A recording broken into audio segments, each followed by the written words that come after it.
sehat ya? Masih semangat? Masih. Ya. Untuk mengawali pembelajaran kita pada pagi hari ini, marilah kita berdoa terlebih dahulu. Berdoa, dipersilakan. Berdoa selesai. Materi kita pada pagi hari ini adalah tentang pentingnya pendidikan pada anak usia dini di era digital. Nah, perkembangan teknologi informasi ini itu sangat cepat dalam mewarnai pendidikan anak pada akhir-akhir ini. Nah, perkembangan ini dipastikan menyentuh bahkan melahirkan orientasi baru pada semua bidang kehidupan manusia, baik budaya, ekonomi, sosial, politik maupun pendidikan. Nah, akibat dari perkembangan kemajuan teknologi digital ini, itu telah terselerasi informasi dan pengetahuan yang bersifat sementara dan singkat. Nah, pengetahuan yang bersifat sementara dan singkat ini itu membutuhkan pembaharuan secara konstan, seperti perkembangan dan peningkatan kemampuan terhadap peserta didik. Selanjutnya adalah kemajuan ini itu mempengaruhi budaya secara mendasar, dari cara pandang terhadap pengetahuan, sosial, budaya, atau gaya hidup. Nah, hal ini juga tentu sangat terpengaruh terhadap dunia pendidikan, baik dari seorang pendidik, orang tua, dan tenaga kependidikan, terutama bagi kompetensi guru harus diorientasikan terhadap perkembangan teknologi informasi dan komunikasi bagi masyarakat digital saat ini, termasuk peserta didik yaitu anak usia dini. Ada yang tahu apa itu pengertian dari anak usia dini? Belum, Miss. Baik, anak usia dini itu adalah sekelompok anak yang berada dalam proses pertumbuhan dan perkembangan yang unik. Nah, anak ini memiliki pola pertumbuhan dan perkembangan, koordinasi motorik halus dan kasar, daya pikir, daya cipta, bahasa, dan komunikasi yang tercakup dalam kecerdasan tertentu. Nah, ragam kecerdasan ini terbagi menjadi 3, yaitu apa saja? Ragam kecerdasan.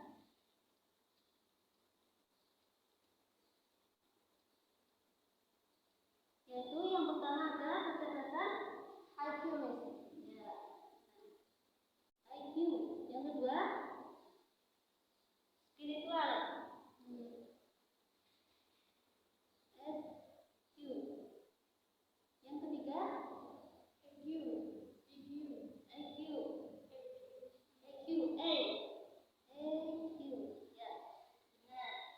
Nah, kecerdasan ini itu ada kecerdasan IQ, SQ, dan EQ. IQ itu kecerdasan intelektual. Nah, yang EQ itu kecerdasan emosional, dan yang SQ itu kecerdasan spiritual. Dapatkah kalian menjelaskan apa saja itu IQ, SQ, dan EQ? Ya, silakan. Kalau IQ ada penalar, berpikir abstrak, memahami gagasan. Ya, benar. Selanjutnya, EQ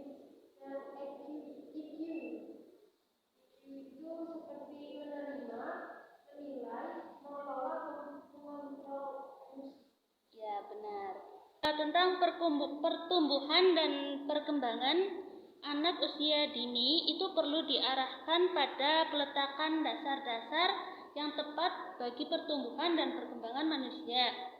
Nah, pada rentan usia lahir sampai anak usia 6 tahun itu mengalami masa keemasan yang disebut dengan the golden year.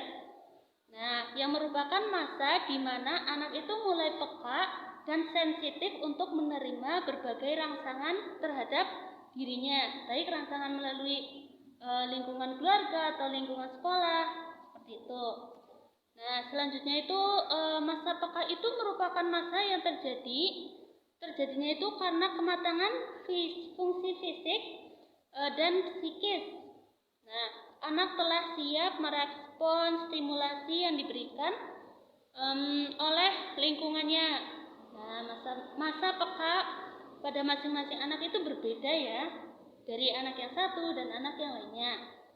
Nah, perbedaan ini itu seiring dengan laju pertumbuhan dan perkembangan anak secara individual. Misalnya, pada masa ini itu merupakan masa peletak dasar pertama untuk mengembangkan kemampuan kognitif, bahasa, gerak motorik, dan sosial emosional pada anak usia dini. Nah, terus beberapa cara atau metode dalam pengembangan anak usia dini supaya meningkatkan kemampuan untuk berpendidikan secara baik. Nah, pembelajaran anak pada usia dini itu membutuhkan metode yang unik dan kreatif agar dia itu tertarik terhadap pembelajaran yang diajarkan. Nah, peran seorang guru itu sangat diperlukan dalam mendidik anak dan menangani potensi anak didik.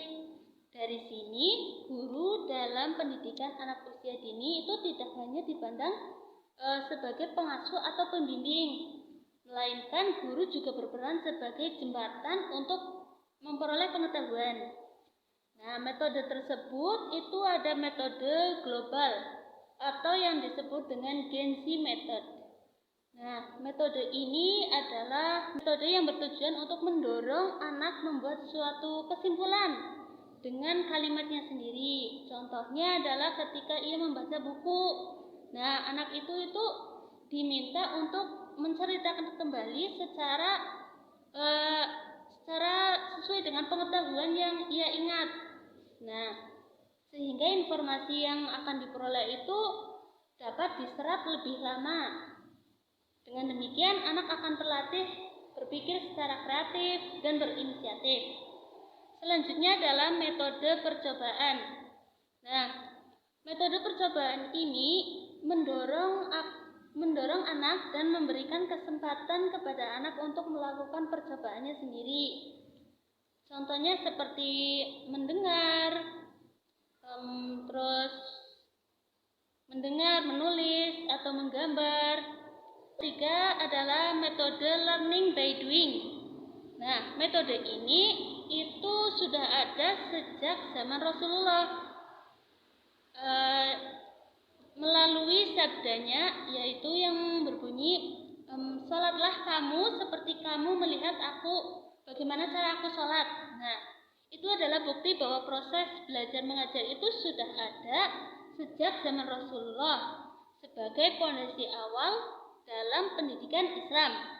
Nah, selanjutnya adalah metode homeschooling group, yaitu melalui di dalam rumah kan ya. Nah, rumah itu merupakan lingkungan yang terdekat anak dan tempat belajar yang paling baik. Nah, di dalam rumah anak bisa belajar dengan orang tuanya, teman dekat gitu. Nah, selanjutnya karena perkembangan mental usia awal itu berlangsung sangat cepat ya bagi anak usia dini. Inilah periode yang tidak boleh disepelekan. Nah, pada tahun-tahun awal ini, anak-anak memiliki periode yang sensitif atau kepekaan terhadap mempelajari atau berlatih sesuatu. Nah, sebagian besar anak-anak itu berkembang pada masa yang berbeda, sehingga membutuhkan lingkungan untuk membuka jalan pikiran masing-masing.